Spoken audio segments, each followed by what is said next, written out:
shop. Gone nuts over breakfast food. Really. Breakfast food? Yes. I got me some eggs here. Yeah, I got some eggs going. I'm still working on finishing them because they get handled. People will touch them and all. So I did them with CA, and now I'm putting a little clear coat of lacquer over the top of them, and I'll buff that out. And that'll make them kind of bulletproof. But I'm making eggs. Yeah, how you want yours? Over easy or scrambled? They're going to come out scrambled. I got stuff all over the floor. All you got to do now, you know what your deal is. You got to watch.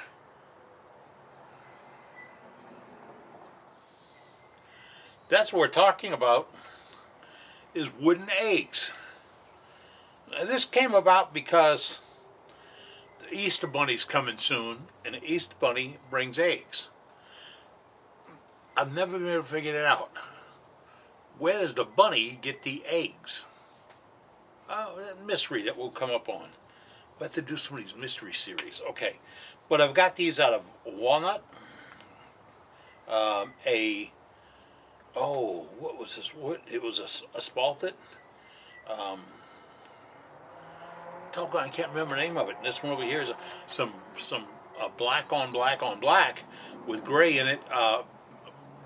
Platform. Now, I like spinning these eggs, but when I told guys this, and we were at a workshop a week, 2 weeks ago, and the guy was talking about making these cuts, these end cuts with a really nicely shaped fingernail grind gouge. Nicely shaped. He reworked mine and put this grind on it, and I liked it. His name was Mark Soleil, and if you haven't seen his work, he does slicing wood. You got to look at it. Don't get misled by the term slicing wood. It's great. But he was showing this, and he did this piece, and I was sitting there thinking. I don't do that a lot. Sitting there thinking, when he made that cut, went around the bottom of that piece. Went right around the bottom of that piece and cut it off. That he kept talking about that single fiber slice, and I'll show you what we talk about, the single fiber slice. Because if you just go around and you're cutting, the weight of what's out here that comes off, you got to be careful about it. You don't want it to be too big when you take it off. That weight will pull fibers from here because you didn't cut them, you broke them off. And then you got a spot you got to fix. So you sand and sand and sand and sand and sand. Well, that becomes a flat spot that catches light and that looks good. So in practicing Mark's technique, I learned how to go around, go low, and come back up. Go around, go low, and come back up. And I'll show you that in a few minutes. But that gave me a very clean slice. So this wasn't to make eggs for the Easter Bunny. This was to practice with that tool, so when I do something else that I need to have a really, really great cut on, like a finial or the top of a bowl or down the side of it, works for all those things, I know how to make that cut. So you need practice. And we can do this with just about anything. I'm looking around the shop today and I found from SWAT, I brought home some purple and black plyform material. I call it plyform. That might be the right name. It's plywood, laminate, and plywood and stuff, and it's put together for an accent thing. I've got this. I had some black on black on black. I got some pink on pink on pink. I have a blue one. I have some mahogany. I got some pieces off of dunnage that was holding the pallet of plywood we had come in. Anything. Doesn't need to be a big block of wood. I'll tell you that. I'm going to spin these between centers to start with. I'm going to pick the biggest one I have. And I'm going to tell you it's 4.5 inches in length. 4.5 inches in length. That's not critical. And it's 2 inches in girth. But that was 2 inches here. I didn't have 2 inches the other way. I had 1 3/4 the other way. But I want to make it work because I'm cheating. You know me, I'm going to cheat. How am I going to cheat? Well, I'm going to cheat by using a prototype. So I went around the corner to the feed store, and I do have a feed store around the corner, and they sell, and we had to get these when I was a kid and raise chickens up in Carrollton, where I'm from. That's right, just 2 miles down the road from where I live at. But we raised chickens, and Dad said, if you want the hens to nest in a spot and lay eggs in a spot, you have to put in an enticer. That was the enticer. This I bought at the feed store. It's a dummy egg. You got to trick them into where you want them to put the eggs, but you got to put something that they can't crack and go peck, because they will peck at it. And if they can crack it, then they'll break it, eat it, and they won't lay there. So this is look, it's ceramic or something, but that's what I use. This is a grade A large. All right, get the measurements off the internet. Go find the they give you the volume and stuff. All right, so I took my caliper and I checked the width on it. All right, and that's what I'm working with. If you don't want to buy the egg, get egg out the refrigerator, boil it, and then work with that. If you don't boil it, it'll be a mess. And this is coming out to be 1 3/4 inch in diameter. Okay, that's like radius times 2. 1 3/4 inches. That's what this ideal is. If you want to be proportional, start with these numbers, the width and the length, and then multiply it out. But think about this, a big egg is not real. And there's only so much room to come out of a chicken's butt, and they're only going to run out. So, they get so big and then they stop. You can go to goose egg and a turkey egg and all that other stuff. But remember, they got quail eggs, and they got bandy chicken eggs, and they got, all right. But to keep it proportional and make it look nice, that's about the size I went to. And I used this, and then I had to make a jig to hold it. All right? How do we do that? I'm chatting along here, okay?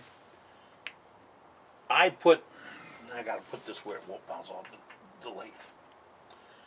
I put it between centers, turn it, then I put it in a specially made chuck, high-tech device to hold it. And I'm not talking one of those adjustable collets and grabber and all the other stuff. No, I'm talking a lot more high-tech than that. I think I've got $1.37 invested in it. I show you how to make it and how to build it, and it's all coming up next. Now, I had to stop to take a phone call. If you call Big Eye Productions to order something, that's me you talk to. Okay. I'm taking a block we just showed you a minute ago. I'm putting it on my steb center, STEB center, and then I'm going to bring up the tailstock. I'm going to keep it back a little bit and crank it in, because I don't like having to move the tailstock day in and day out and fighting it back and forth. It mows nicely because it's on the one way and it's well made. But then I can do a lot of variations, because I'm not really exact on these blocks.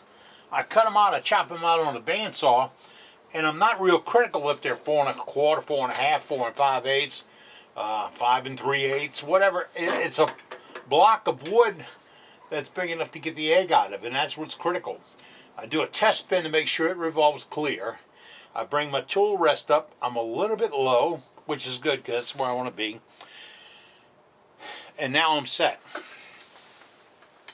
When I got the answer to the telephone, I took my shield off. I'm putting it back on because shielding up is the best way to go. And then I'm coming at this with a roughing gouge. And I'm going to crank my lathe down. I'm going to bring it down to maybe 200 or 300 RPMs. If you have a mini and you can only go to 500, that's fine. Do 500. But bring the speed down before you knock these corners off, because I'm going to be hitting on these square corners. Now, if I'm uncomfortable with that, I will take it and slice off the corners. I got my handy pen here.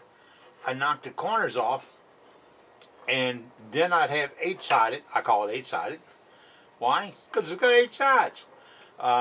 Take the corners off, and then it would be easier to hit on rather than hitting on a square. But I'm going to show you how it would be basically done if you were just picking up a scrap and doing it from the floor. Here you go. Whoop. You know what? These things always run better if you turn them on. I love this machine. I've been playing with it for more than 10 years. It's 25 years old and it runs like it's brand new. There we are. Shields up.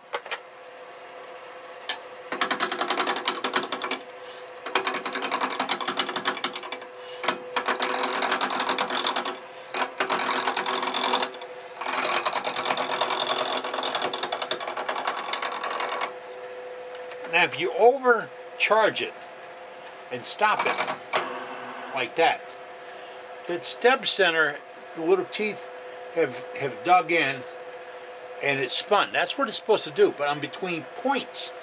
I can just tighten up the tailstock a little bit and go back to it.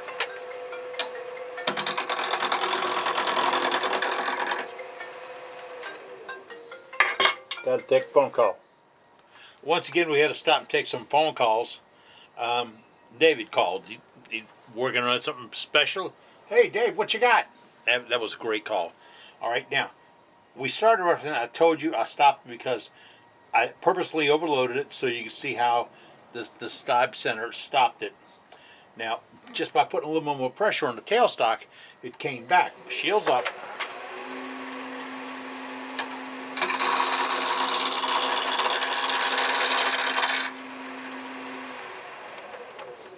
Now you see, now we're getting close to being 8-sided by knocking those points off.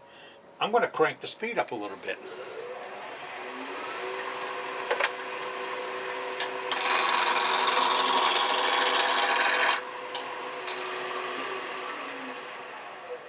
I've knocked it down using my roughing gouge. It's a really bad term for a good tool.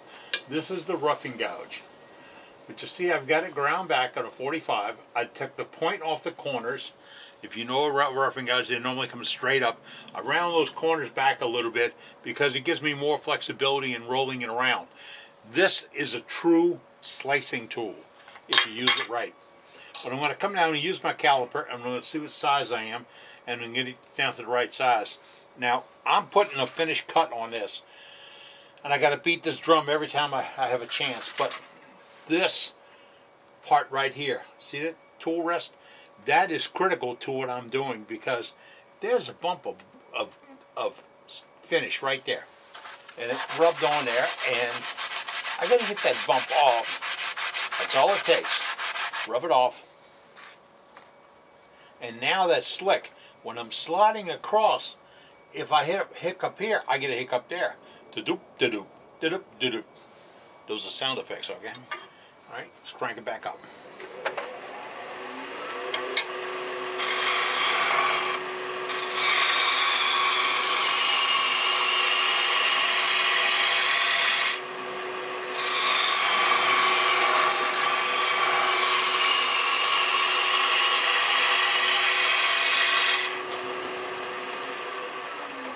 That was a good slice cut.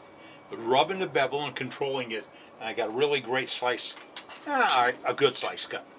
And I checked the dimension. I'm about 1/8 of an inch away from where I want to be, which is okay. I can start there. Now, let's start forming our egg.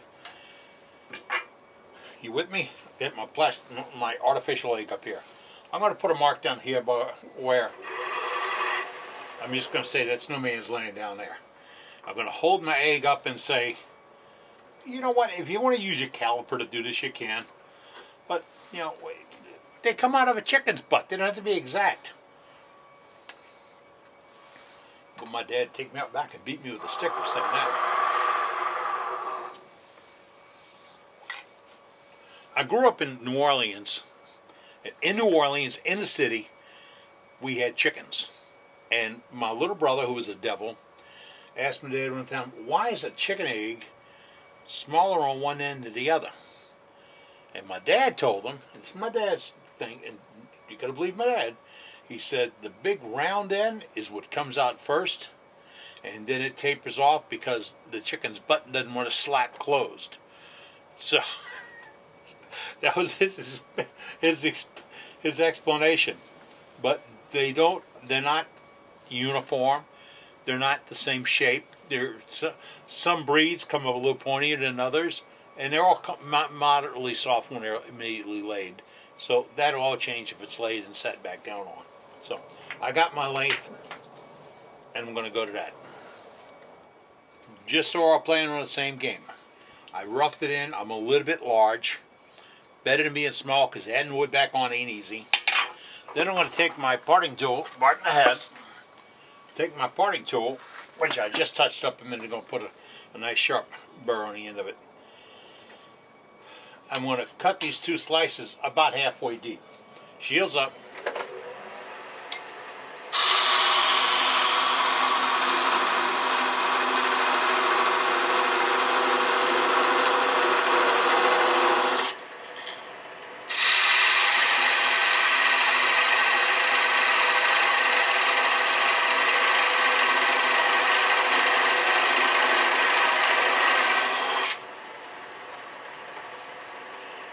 Length, I'm about as big as that phony egg right there. That's it. Same length. All right. Then I'm going to take my 3/8 inch Ellsworth type bowl gouge, and I brought the speed back down until we got this done, and I'll bring the speed up a little bit. Shields up.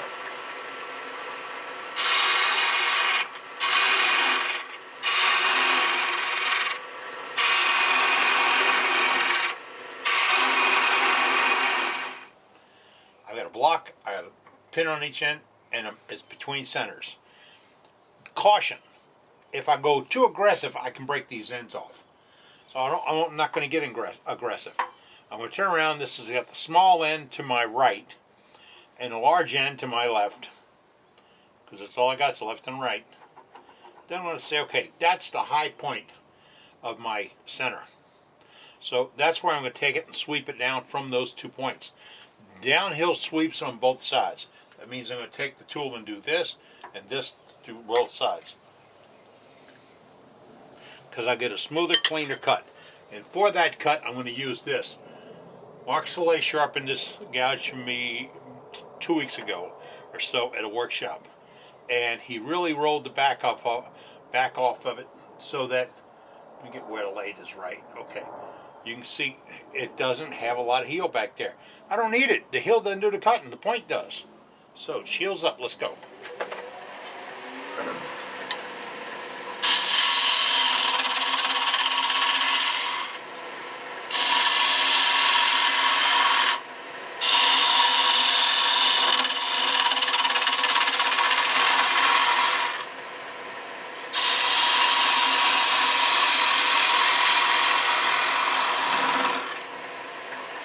Every cut's a practice cut. I'm learning where this bevel starts rotting at. See, it goes in. Then I got to roll it on the bevel to control it and roll it on down. You got it? Okay, because that's what you have to do. Every cut's a practice cut. Coming up and riding that bevel, and I'm coming around.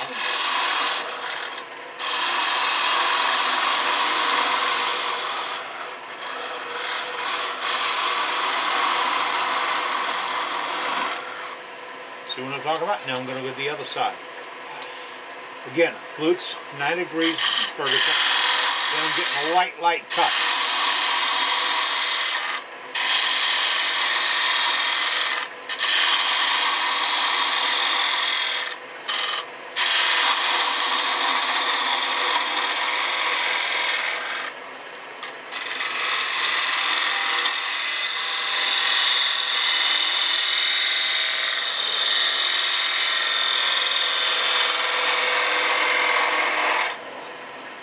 The key is find that bevel, ride that bevel, and get that bevel, and it'll bring the shape all the way around. That's a good practice move. Remember I told you I was a little bit heavy on this? I'm still just a fuzz heavy on the overall A, and I'm going to clean that up right now. Folks will say, can you do any of this with a carbide tool? Well, Big Eye Production sells carbide tools. We sell a lot of carbide cutters. Yes, you can. Let me see. Let me pick one. All right, let's go with this. This is a 16 millimeter round. It's got a number to it if it comes from Easy Wood Tool, but this is our version from Big Eye Productions. And I get a lot of questions about, Eddie, are you ever going to start making negative rake cutters? I don't believe I will. Why? Negative rake is the difference in the angle of attack when this tool is going straight in and the top is tipped down and the bottom, and it's some math in that tells you that. But I don't do math really well, so I didn't use it that way. Let me show you something. Now watch the cutter and the angle of the cutter. I'm not flat on the tool rest. That's flat on the tool rest. I'm rolling it up on the shoulder a little bit.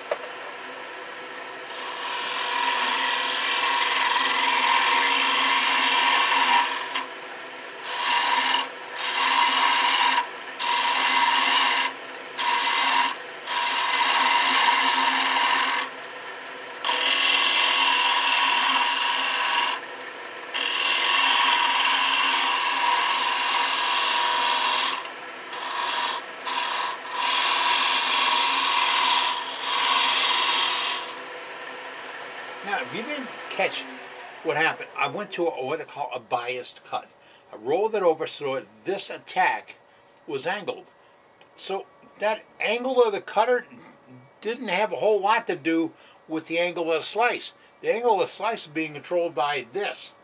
Rolling up, I soften the shoulders on the back of the tools. See them? So they don't dig into my tool rest, because that's just a pain in the butt. And then I can roll it up on the shoulder, and I can push it along. Couple of things. I won't get a heavy catch like this. I didn't say I won't get a catch, because then I make $1 million a day. But I won't get a heavy catch like this, and I can slide it along to do a scraping cut and remove material slowly. How slowly? Let's see how slowly. Let's back it down a little bit more. All right. There we are. I'm giving this one way of workout by going that slow. But it will slice wood that slowly. Okay? That is key. There's a lot of heat buildup when you go that slow in the controller. It drops out a little bit. But I can do that slice cut and remove material and rake, negative rake, positive rake, whatever it is that has nothing to do with a really sharp edge, and be able to control where that edge is going and what it's doing. Remember, this is driven by you. Once again, so we're all in the same game plan. Remember, I had my sample egg here. You have your sample egg, and I checked the measurement, and now I am at the right size. When I sand, I'll be there, and I won't have a problem getting into the next chuck that I'm going to use. And that's key. But I'm going to get rid of this little bump right here, because that's going to be in the way. Put my shield down. Bring up the speed. Take the fingernail gouge and take it off.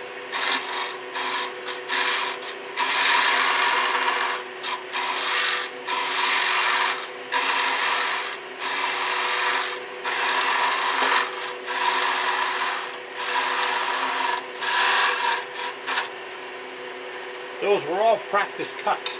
I want to learn how to ride that bevel, twist the tool to turn it on. Do you see it? I'm riding the bevel, then I'm turning the tool to make it go on. Okay. Now, I'm going to go ahead and clean the side up a little bit. So when I'm trying to get my final shape here, not really. I'm going to hold it a different way. But first I'm going to sand it out a little bit. I knocked it down with 120, and then I'm going to come in and take 180 and 220, all the way up to 320, and do this center section to 320. Why? Because I'm going to be holding it there later, and I want to get all this off so I don't get burnishes on it when it's being held in the other jig. And I'll show you some deals and problems with that. But see, the sawdust coming off, that means this paper's still working. And I don't have to do the very ends. I'm going to be able to get access to those later on.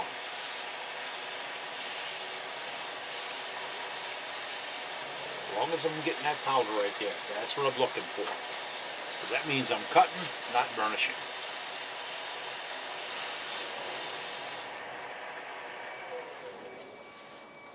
Now let's imagine you can do that. I did this to 6 blanks, and I have a dozen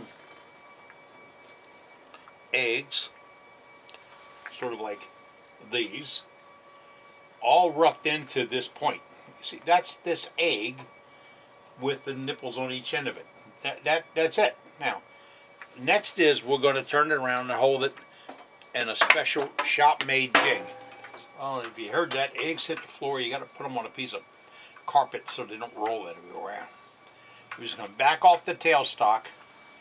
That's the piece I have, and I'm going to put in my jig. My jig is being held in a one-way strong-hold chuck. It can be anybody's version of chuck that you can do. Charles, chuck, whatever. You can do a chuck. They're good for beginners or apprentices and barracudas. They work good. It'll just grab the piece. Now, if you can't afford a chuck, let's do a faceplate and set this jig on a faceplate. If you can't do that, let's build a block and put this piece on the block and put it on a screw chuck that'll go in. Okay, we're trying to get it to where you can do this with what you have. But I'm going to cheat and go hit this way. Remember, I do cheat. All right. Now I'm going to put this piece in. Oh wait, you want to know what this is? All right. From the Ace Hardware store down the block, I went down and picked up a plumbing part. This is a reducer made to go. I can give you the part number 61194200323 something 4, and all that stuff's on that little barcode right there. Can you read it? Read it? All right. But this is from Charlotte Industries. It's 1.5 inch, and it looks like this would fit into a pipe, and you put a clean out on top of it. How to pick that out? Walk through the hardware store with my dummy egg and look for something that I could put the egg into. Da-da-da-da-da, there it is, and get the egg into it. Then I came home in the shop. I chucked it up, and I put a little recess right in here. Just a little. I got it away from being flat. Then I took to the bandsaw, and I 8-spaded it. I just took the bandsaw slowly and went across it and put these grooves in it. Make this more flexible. See, they move. Then I'm going to put this in my one-way, or my apprentice on my barracuda, or that would be glued on a glue block, or put on a screw chuck. Put that in, and that is going to be where I hold my egg now. And it's so simple. This is a hose clamp. Not a lot of technology there, right? Then I'm going to take the egg I just turned a minute ago, and I'm going to, with my revolving center, see, I put the revolving center back into the end of that pin. So I'm back between centers again, right? Not really. I'm going to push it in. See it move? And it stops right there. Now I'm between centers being held back there. But it could move, or it will move. So I'm going to take my little clamp, put a little pressure on it, and guess what? This is being held by this. I'm being straightened by this.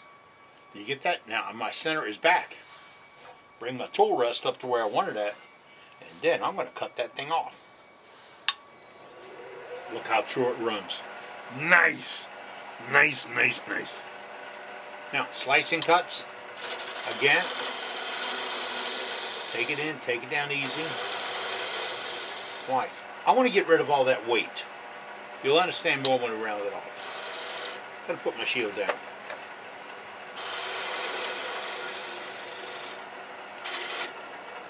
There it is.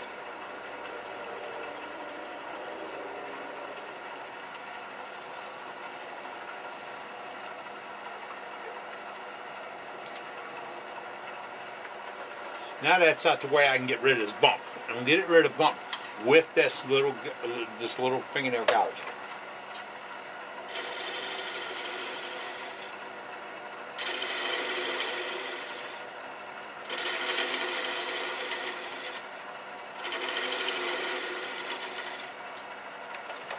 gentle little cuts. I could have got that thing away that fast.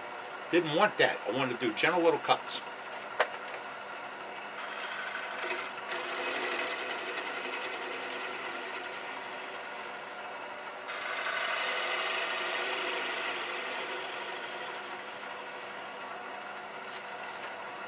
Come around a little bit so you can see what's happening here. That's what we're looking at, right? Okay, let's go in a little closer. Let's go a little bit closer. My wife said every man has a fascination over nipples, so there's my nipple. Well, that's it. I need to get rid of that bump. Now, if I just take my gouge and knock that right off, there's a chance that it'll tear out, and I'll have a hold or a little divot right there. I don't want it to tear out. I want to go up and take it off nice and easy. I want to bring the speed up a little bit and get the smoothest cut, and then I'm going to touch my bevel and then roll it around to initiate it.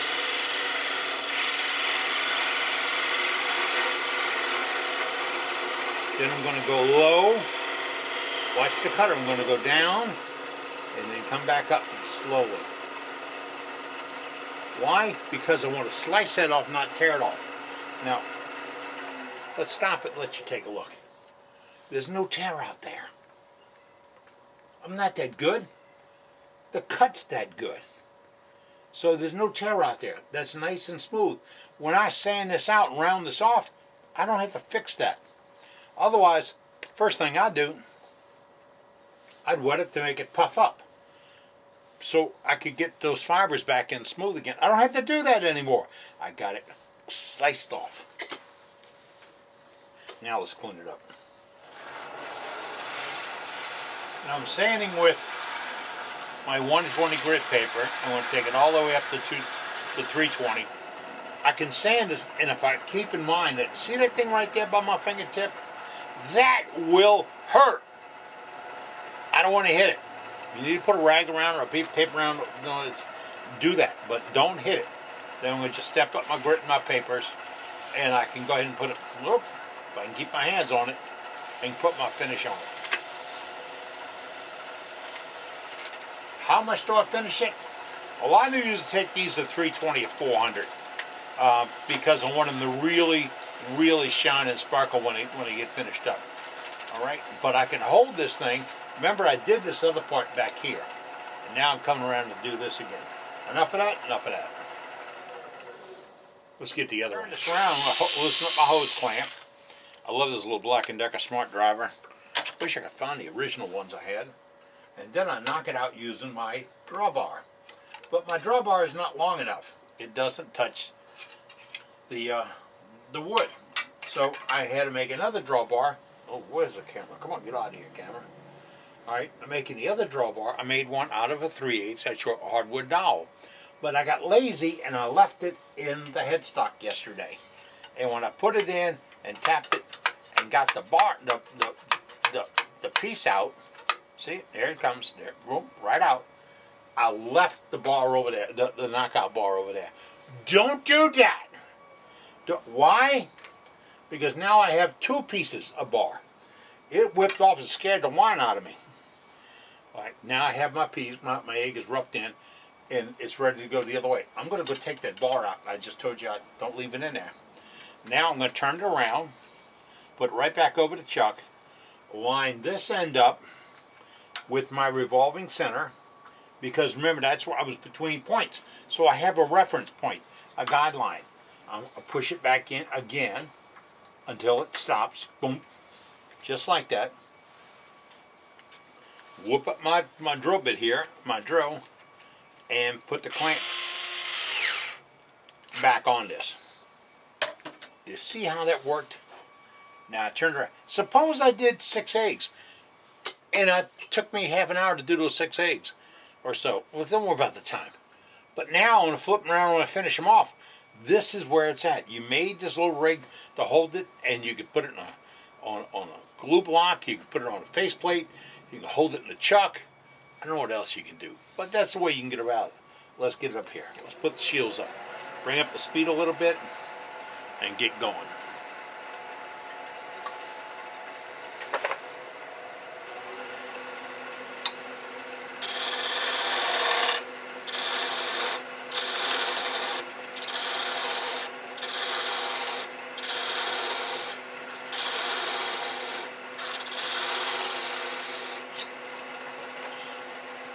Go ahead and ask me why I just don't chow down on that thing and knock that button off. Because if I get a catch, I'm going to damage what I've already got finished. I don't want to do that. I want to take it easy. So I'm doing these little slicing cuts. Remember, all practice. There it is. It's gone away now. All that weight left. Now I'm going to take these little light, gentle slices. Put my shield back down.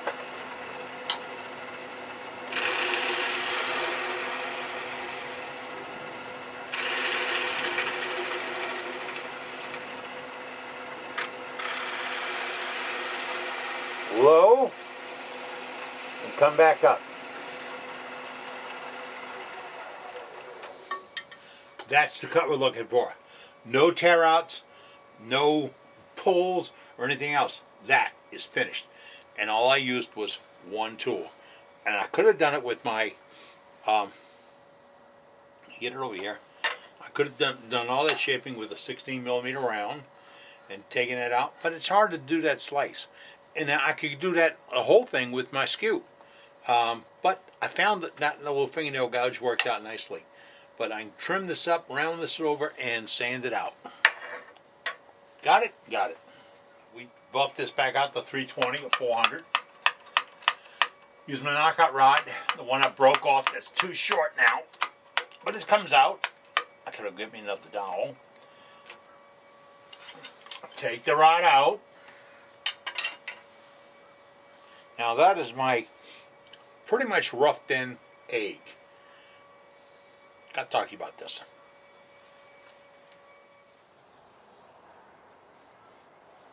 Okay, I've got this. Now I'm going to here's straight answer. If I would try to finish this right now, I would have some concentric rings going around the outside because I can only sand it in one plane, straight on. I tried the orbital sander. It kept catching on the thing, so I gave up on it. Figured, what can I do? I went over to the drill press and I took this flap sander. You got to see this if I got a video of it. Took this little flap sander and I sanded off those marks just lightly, and that's like 120 grit paper on it. And just took off those marks, and when I came back, I had a much better surface, and I broke all the lines. Why? Those lines hold light. Light is what your eye goes to. So if there's an imperfection in it, it's going to go to that imperfection, which is that ridge, which is the line, which is from sanding or not sanding. So when I sanded it this way, easy on the machine, good. Then I went to the other machine, the drill press, and I lapped it out this way to take out the little marks and little hicks and the marks from where it was sat against the holder there. And I got to mention that if you build one of those and you have an egg and you turn it and the egg comes out a little bit small, if it's big, you can always take it off. If it comes out a little bit small, you can't put it back on. I have invented a device for holding the egg in that jig, and it's called tissue paper. Yes, you may have seen this before. People wipe their nose on it. They do the button on it. But if you take a little piece of tissue paper and wrap it around the egg and then slip that in that holder, it won't leave any marks on the egg. It won't create any burnishings, and it's just thick enough to add a little thickness to it before you. Remember, you're between points when you push this in, so it'll push in, hold it, and keep it from vibrating, so you can put the finish on the ends of it. Nice, huh? It's nifty. I'll say, if you want, I got these little things in 6-inch squares if you'd like to get them. Or you can just go to Home Depot and buy a roll. There we have it. We made an egg. We didn't lay an egg, we made an egg.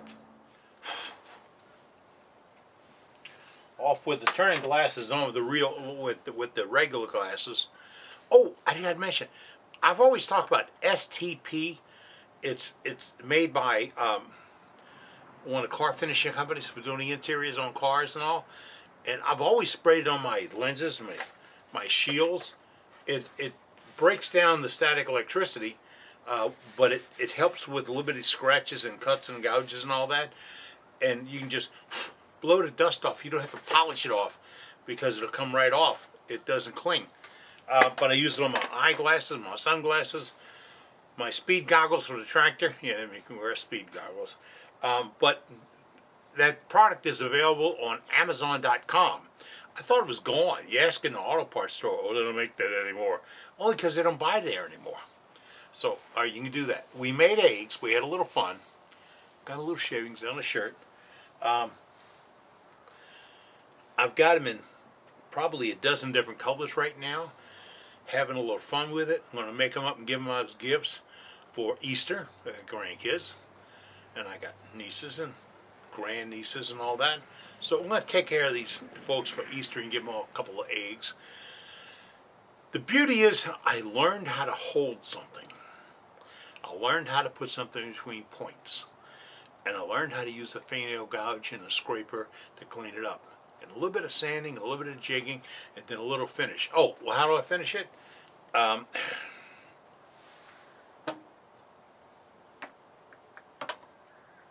This is one we turned just a minute ago. I would flap sand it, take all those burnishes off, and then look at it very closely. When I'm sure I don't have any marks on it, I would take some 50/50 sealer, and that's my Deft lacquer wood sealer. I don't like any other. And I put, and it's cut 50/50 with lacquer thinner. I squirt some on my hand and just do this, work it in, and then set it off on the side and let it cure. Half an hour, 45 minutes. Then I buff it with a Scotch-Brite pad and look at it, and I got no marks I need to fix again. Squirt a little more and do it again, and then I'll let that cure a whole day, and then I take the Scotch-Brite, knock it off, and if I want to put CA on it, I can put CA on it with a little top. If I want to put spray clear on it, it's already sealed. I got a sealer on it. I can spray clear on it. I like the stuff you get from Ace Hardware. Oh, phone ringing. Hold on. Take another call. I love it. You'll call. I was just talking to Mike from Idaho. Yeah, he's from Idaho. That's way up there. And we talked about finishes and stains and all that. We try to include some of these things in each one of the videos just so we can give you an idea of what we're all working with. You don't have to use it. It's just an idea. But we had a little fun with eggs. I've taken a couple of calls, and I've got finish on a couple of these, and I got a couple we got to put a better finish on. But it's a fun project. And what Mike and I were talking about is I've got some really plain looking, that's a sin to say, I have some spalted wood that is white with a black spalting in it. And I'm thinking, I don't have any yellow or real yellow eggs. I want to get the dye out. The artisan dyes from one of these shops, and I'm going to mix me a dye and color the egg. And hey, you never can tell.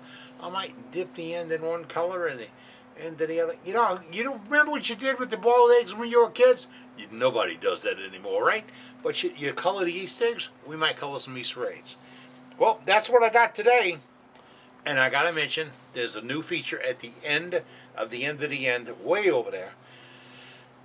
We call it the epilogue. And that's where I'm going to explain the parts and pieces.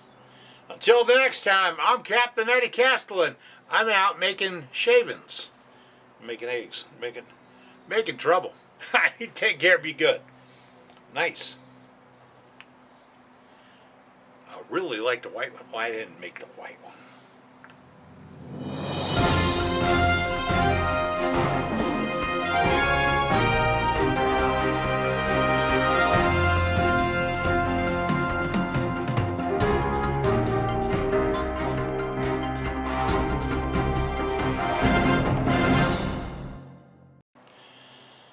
The epilogue are the technical facts of what we worked with today. So if you're making a list, that's what you got to go with. We took a block of wood, 4.5, 5 inches long maybe, by 1 3/4 to 2 inches, by 2 by 2. I can't get it out of a 2 by 4 and get a decent sized egg out of it. So I went to a 2 by 2. We put it between centers. One center was a Deft center with a spring-loaded plunger. The other was my revolving center, and then we knocked it down, put the tabs on it. After we shaped it up, and to shape it we used a fingernail gouge with a special grind on the back of it to remove the... Mark Soleil really pushes this thing, and it's nice. It's a very artistic ability tool. But let me tell you, You don't want to take this to the shop right off the bat until you practice with it. So take an ugly piece of wood and practice with it. Then we took it out of that between the points and we put it in my one-way stronghold chuck. And to hold it, we held it with this plumbing part. Now if you go to Ace Hardware Store and you look for it, and this is the number that's on it, a 6119420323334, and it's made by Charlotte, and it's 1.5 inches, and I think it's a clean out for 1.5 inch pipe. Does it fit? I'm not a plumber. I don't make that much money. But this will allow you to hold that egg. The egg will fit right in. No, wrong side. The egg will fit right in there after you. What we did, we chucked it up and we put a little recess in here, and then we put the eight little slots on it so that it'd be flexible, and we could snap the egg in. You see, it'll go in, and then we put the hose clamp on it and tighten down the hose clamp to hold it, and that was a simple device. We sanded it with paper I get from Vince Welch, and that's those foam pads. The finish we put was Deft lacquer thinner, which I really like, and then I'm topping it now either with CA. I got some out there I did with CA, and it's really shiny and nice, but it's a little bit of it's a lot of work. The other ones, I put them up in little holders, and I should take a picture of that. I put them on golf tees, yeah, to hold them so I can spray them. Worked, and they were cheap, but I'm spraying them with a clear lacquer because people will handle them. They can't resist it. I was at a friend's house yesterday in Napoleonville, Louisiana, and he had to go over next to his couch and get his basket of eggs. And he had the straw and all in it, and that was his basket of eggs. And they were all samples. And this is a good thing to do. You can collect samples of your wood or wood you want to work with and turn it into an egg, put an excellent finish on it, and you'll always be able to admire it. And guess what? It's your work. I'm Capt.Eddie. Get out and make some shavings.